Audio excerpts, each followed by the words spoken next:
এই মাছটা এখন ধরা হয়েছে, কিন্তু গল্পটা শুরু সকালের। সকালে ঘুম থেকে উঠে আজ আমি বেরিয়েছি গ্রামটা একটু অন্যভাবে দেখতে। সবাই শহরের দিকে যায়, আমি গেলাম উল্টো পথে। চারিদিক সবুজ ব্যানতলা, কিন্তু এই রাস্তাটা ধরে হাঁটলে শুধু সবুজ আর শান্তি। তারপর সাইকেলটা নিয়ে চলে এলাম মাঠের দিকে। মাঠের দিকে যেতে যেতে দূর থেকে দেখা যাচ্ছে একটা বিশাল পুকুর মারা হচ্ছে।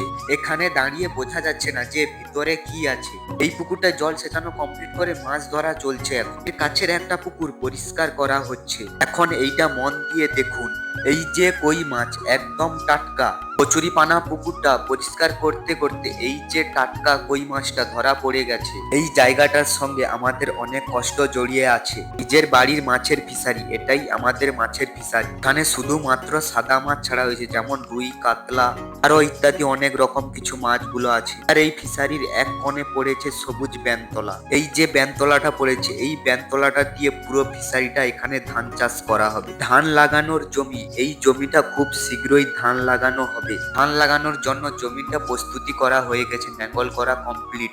এই সাধারণ জীবনটা আমার কাছে সবচেয়ে দামি। ভালো লাগলে একটা লাইক দিন আর চ্যানেলটা সাবস্ক্রাইব করে আমার পাশে থাকুন।